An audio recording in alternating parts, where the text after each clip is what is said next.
Good morning, Flagship Harbor Advisors. Eric Jefferson, CIO of the core team. Today is January 3rd. Welcome back. Just a reminder, this replay is for advisor use only. So I want to begin today by wrapping up last year, then share a few thoughts about the year ahead. And included in your email, you should see a few snapshots from the daily performance report. I'll include the link there as well. In my opinion, if you're not subscribing to some sort of performance or reporting software, this is one of the best resources available to you. Includes a lot of data, not only on indices, but funds, their models as well. When you think about 2021 calendar year for the S&P, up just shy of 29%, wrapping out a best three-year performance run since 1999. One interesting theme, though, we'll talk a little bit more about in just a second, is you're seeing some of the heaviest concentration. Top 10 names now represent just over 30% of the index. Big winners within stocks, energy, real estate, and large tech.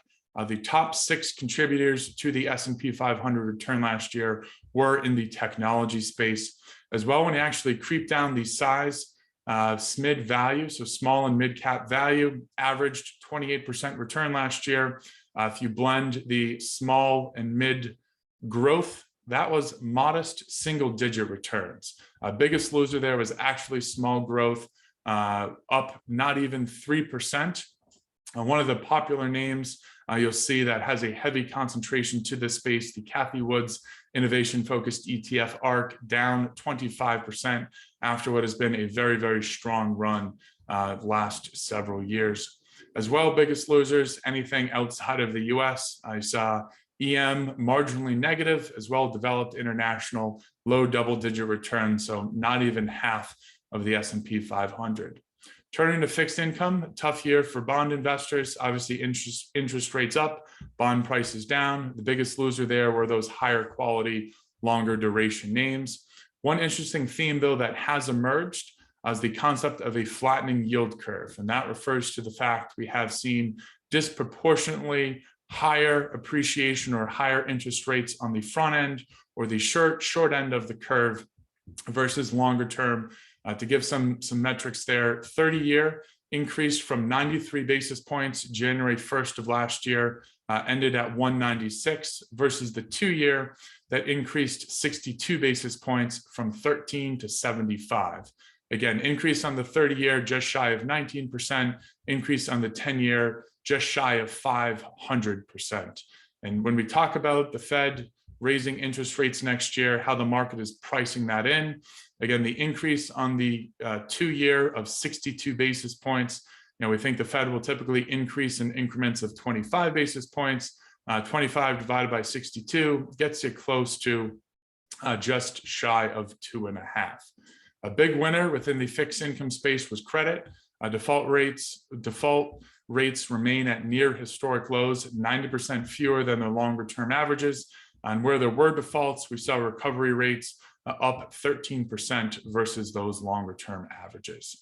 So as we turn to the year ahead, looking at stocks, see both opportunity as well as headwinds. Corporations are very financially healthy as well, have posted record margins, profit margins last year, 45%.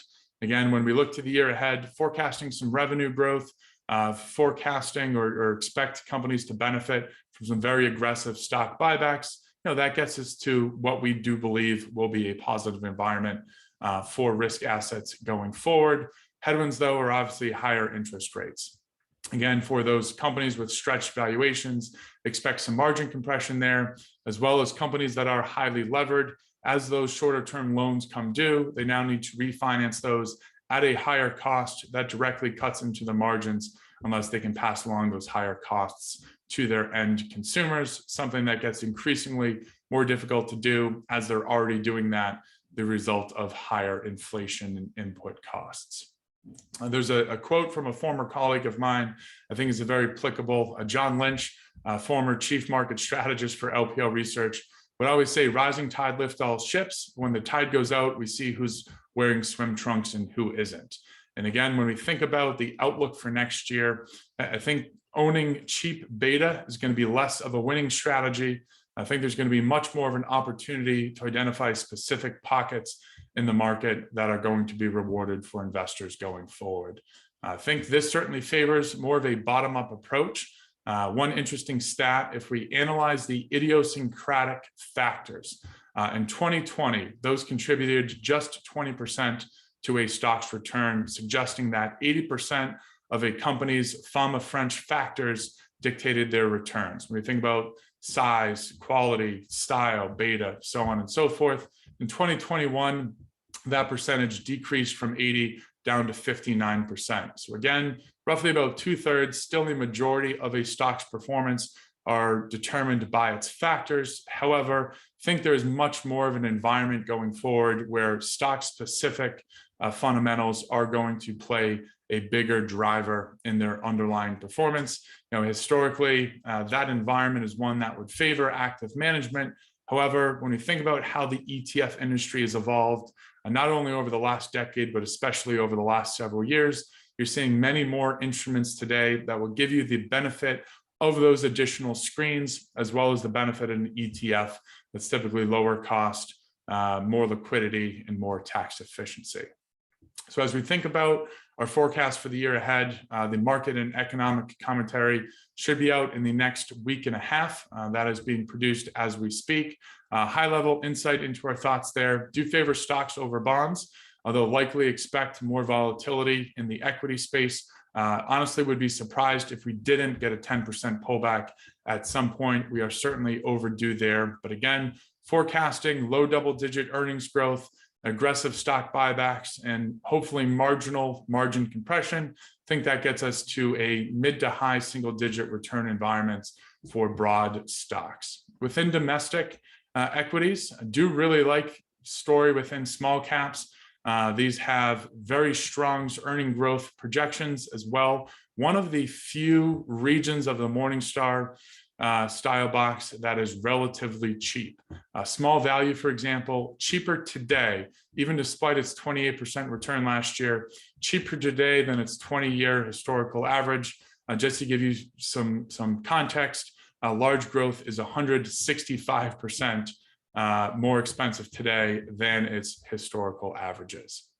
Looking from a global perspective, do at least for now still favor domestic over international, although at some point expect we will begin to allocate more overseas. A lot of that is really tied to international, has more of that value component to it.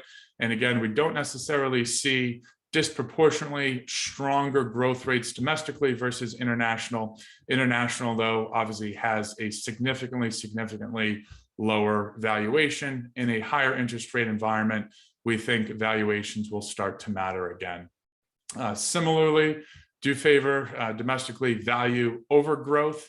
And again, in that environment, we don't just have booming double-digit GDP growth following a pandemic and some of those initial growth rates. That is an environment where we are still comfortable.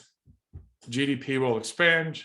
We do, though, favor those names that are positioned a little more soundly from a corporate standpoint. One last theme would emphasize there is just on the higher versus lower quality. A lower quality tends to outperform higher in a low interest rate risk-on environment. Arguably, that is the opposite of where we think we're headed in the calendar year ahead. Within fixed income, do continue to favor shorter-term high quality and credit.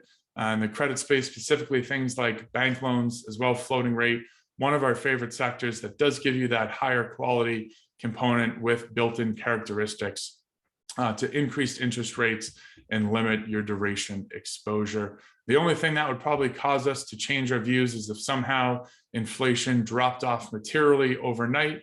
That would give the Fed a little more pressure or bandwidth to not hike as quickly. But ultimately, I don't see that playing out, which is why I'd encourage you to set some expectations, particularly with the more conservative clients around performance, and or look to explore some more or less traditional bond strategies and or replacements, things like the alternative market, many ways great replacements for traditional fixed income. Turning now to the week ahead, today's headlines, futures point to a positive start to the year. One of those driven by Tesla that crushed its Q4 sales, up 87%, delivered over 300,000 vehicles in Q4 alone. Apple is a couple ticks away from a $3 trillion market cap. As well, you're hearing some interesting headlines, issues with 5G technology impacting commercial flights, specifically with their ability to land. Obviously, that's an integral part of the overall transportation process. As well, on the COVID front, have seen significant uptick in cases, although hospitalization rates do remain significantly lower than where they were in some of these earlier strains of COVID. As it relates to the business world, you saw Goldman, who's been the biggest advocate to come back to the office, tell their folks to stay at home until further notice. And then finally, on a cultural note, Betty White died on Friday, 2 weeks, just short of 100.